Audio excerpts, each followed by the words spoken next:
बंधु मैंने आजिर यही कार्यक्रम को आपण मानक स्वागत। आजिर यही कार्यक्रमटी बिछा राशि व्यक्ति विशेष मानक पई बहुत गुरुत्वपूर्ण अटे।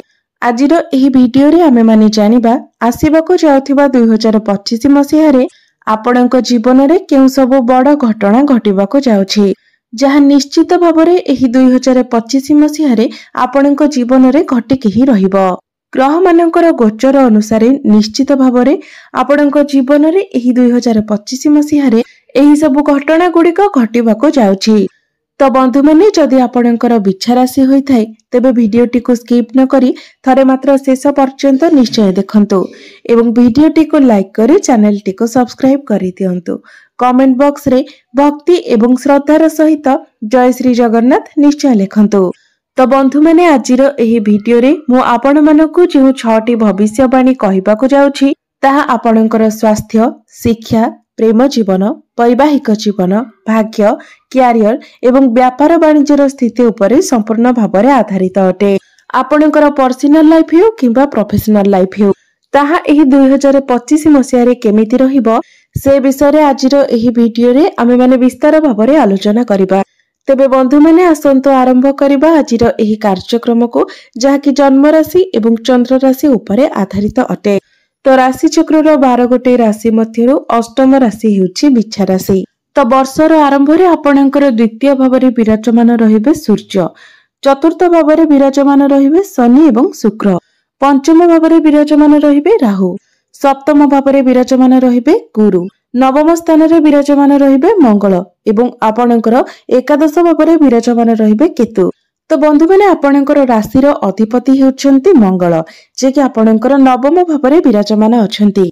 मात्र एही जनवरी मासरे ही मंगल बक्री होई आपणकर अष्टम भावको आसीबे। पुणी थरे मंगल आपणकर नवम भावको चलन करिवे। पुणी आपणकर दशम भावको, तापरे एकादश भावको एवं तापरे द्वादश भावको चलन करिवे।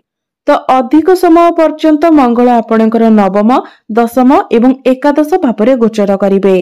तो बंधु माने जनवरी एवं फेब्रुआरी मास को छाड़ी देले मार्च, एप्रिल, मे, जून, जुलाई एही मास गुड़िक आपणक पई एमिति मास अटे जे मासरे आपण निज क्यारियर रे एक बड़ स्टेप नै पारंती। कारण मार्च रु जुलाई मध्यरे आपणकर राशि स्वामी मंगल नवम, दशम एवं एकादश भावरे ही गोचर करिवे। नवम भावटी भाग्यर भाव, दशम भावटी क्यारियर भाव एवं एकादश भावटी लाभर भाव। तो एही तीनोटी जाक ग्रह कुंडलीर अत्यंत शुभ ग्रह एवं एही ग्रह गुड़िकरे ही मंगल गोचर करिवे। तो आपणकर मार्च मासर जुलाई मास पर्यंत आपण क्यारियर रे बड़ स्टेप नेबार बहुत अधिक संभावना रहुछि।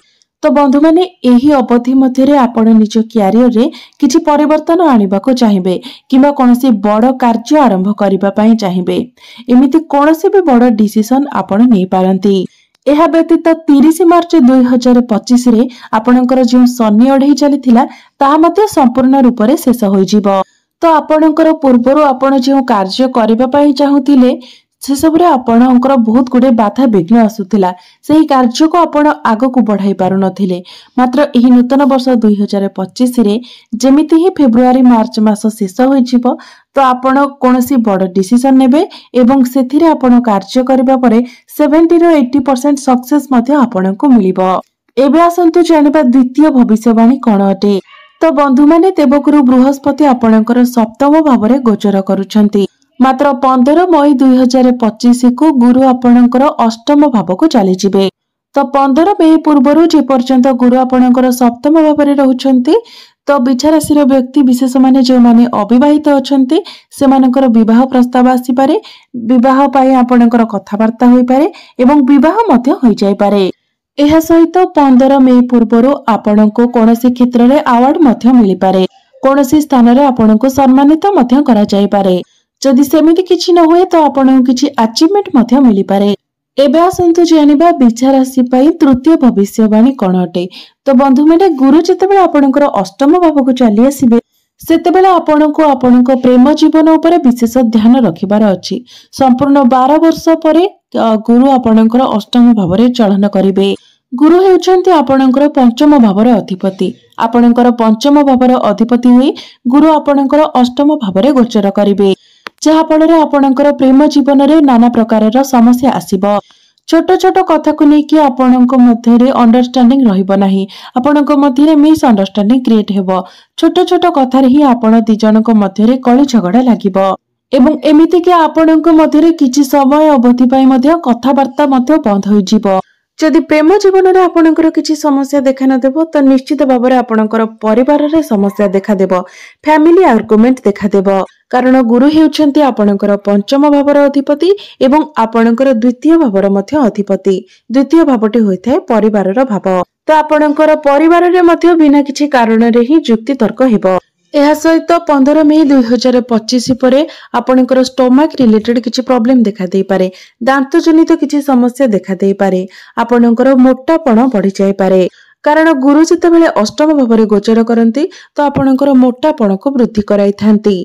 यह सहित आपणकर डाइजेस्टिव सिस्टम को मते स्लो करि देई थांती। लिवर, डाइजेशन, गैस्ट्रिक ए सब जिनिस रे आपणकर बहुत प्रॉब्लम आसी थाए। तो ए सब प्रति आपणको ध्यान रखिबार अछि। कारण अष्टम भावटी को कुंडली रे भलो बोली माना जाय न थाए एवं गुरु अष्टम भावरे रहिले आपणको एही सब फल ही प्राप्ति हेबो। एबे आसंतु जानिबा विचारशील व्यक्ति विशेष मानक पई चतुर्थ भविष्यवाणी कोन अटे। तो बंधु माने वर्षर आरंभ रे शनि आपणकर चतुर्थ भावरे रहिबे। एहा परे 30 मार्च 2025 को शनि आपणकर पंचम भाव को चली आसीबे एवं 30 मार्च 2025 रे आपणकर शनि अढेई मध्य समाप्ति होई जिवो।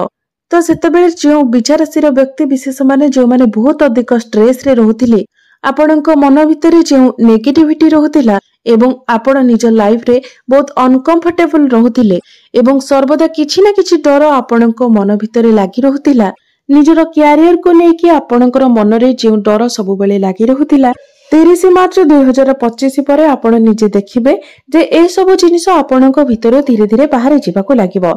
आपण धीरे धीरे रिलैक्स हेबाको लागिबे, आपणको धीरे धीरे मानसिक शांति प्राप्ति हेबो एवं चतुर्थ भावरु जेमिति ही शनि चली आसीबे तो आपण निजर मांकर स्वास्थ्य रे मध्ये उन्नति देखिबाको पाइबे एवं आपणक मांकर पर्सनल लाइफ रे जदि कोनोसी प्रकार रो भी इश्यू रहिथिला, कोनोसी प्रकार रो भी चिंता टेंशन रहिथिला, जदि आपणकर मां कोनोसी भी चिंता रे रहउतिले, कोनोसी भी टेंशन रे रहउतिले तो जेमिति ही शनि आपणकर चतुर्थ भावरु चली आसीबे तो आपणकर मांकर स्वास्थ्य रे आपण मांकर स्वास्थ्य रे उन्नति आसीबा सहित तांको मानसिक शांति मध्ये प्राप्ति हिबो। तांकर जहा भी किछि टेंशन होइतिला से सब धीरे धीरे दूर होई जिवो। एबे आसंतु जानिबा विचारशील व्यक्ति विशेष मानक पई पंचम भविष्यवाणी कोन अटे। तो 30 मार्च 2025 को आपणकर पंचम भाव को जेतेबेले शनि चलन करिवे, आपण निजर पाठ पढ़ारे बहुत अधिक समय देबे।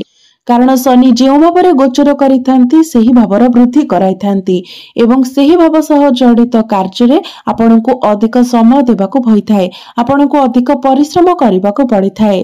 तो शनि जेतेबेले आपणकर पंचम भाव को आसीबे, पाठ पढ़ारे आपण अधिक सीरियस हेबे, पाठ पढ़ा को लेकी आपण किछि करिबा पई चेष्टा करिवे, आपण अधिकांश समय निजर पाठ पढ़ा विषय ही चिंता करिवे। एही समय आपण कोनोसी फॉर्म फिलअप करि पारंती किबा कोनोसी लक्ष्य स्थल आपण स्थिर करि पारंती, मात्र आपण सेतिरे सेतिकी एफर्ट्स मध्ये देबे। तो मने रखंतो आपण पाठ पढ़ारे परिश्रम करिवे एवं तार फल मध्ये आपणको प्राप्ति हेबो। तो बंधु माने सबुठारु गुरुत्वपूर्ण कथा आपण माने मने रखिबा उचित, जेहेतु शनि आपणकर पंचम भावरे अछंती तो पाठ पढ़ारे आपण जते अधिक परिश्रम करिवे आपणको सेते अधिक रिजल्ट मिलिबो, भल रिजल्ट मिलिबो।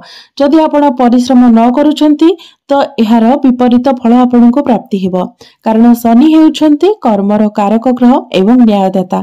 तो आपण जदि ठीक भाबरे निजर कर्म को करिवे शनि निश्चित भाबरे आपणको ठीक फल प्रदान करिवे।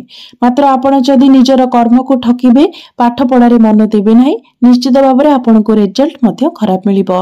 एबे आसंतु जानिबा विचारशील व्यक्ति विशेष मानक पई षष्ठ भविष्यवाणी अर्थात अंतिम भविष्यवाणी कोन अटे। तो बंधु माने एही वर्ष 2025 रे राहु आपणकर पंचम भावरो बाहरी जिवे, जे कि 1.5 वर्ष पर्यंत आपणकर पंचम भावरे रहिछन्ते। कारण राहु गोटे राशि रे 1.5 वर्ष पई रहिथांती। तो 18 मई 2025 रे राहु आपणकर पंचम भावरो बाहरी आपणकर चतुर्थ भाव को चलन करिवे। तो यह आपणक जीवन रे एक बहुत बड़ परिवर्तन आनिबो। राहुंकर पंचम भावरो बाहर जिबा आपणकर पाठ पढ़ा एवं संतान क्षेत्र पई एक बहुत शुभ फल प्रदान करिबो। विशेषकर पाठपढ़ार जो मैंने विद्यार्थी अटंती से पाठ पढ़ारे बहुत असुविधार सामना करने को पड़िथिबो। से माने एग्जाम टाइम रे बहुत कन्फ्यूज हो जाउथिबे, पाठ पढ़िला बेले मध्य कन्फ्यूज हो जाउथिबे। एवं 18 मई 2025 को जेमिति ही राहु आपणकर पंचम भावरु बाहरी जिबे तो निश्चित भाव में यह सब क्षेत्र में आपण एक पॉजिटिव परिवर्तन देखा पाइबे। निज पाठ पढ़ारे आपण देखा पाइबे, देखिबे आपणकर माइंड जहाँकि सब डाइवर्ट रोला तो एकाग्रता आसवाक लगिबो। एवं जो माने विवाहित अछंती से माने फैमिली प्लानिंग मध्य करि पारिबे। एवं प्रेम जीवन में आपणकर जो बहुत बेसी आशंका रोला, बहुत बेसी डाउट्स रोला तो ताहा मध्य राहुंकर पंचम भावरु बाहरी जिबा परे आपण सेथिरे मध्य सुधार देखिबाको पाइबे।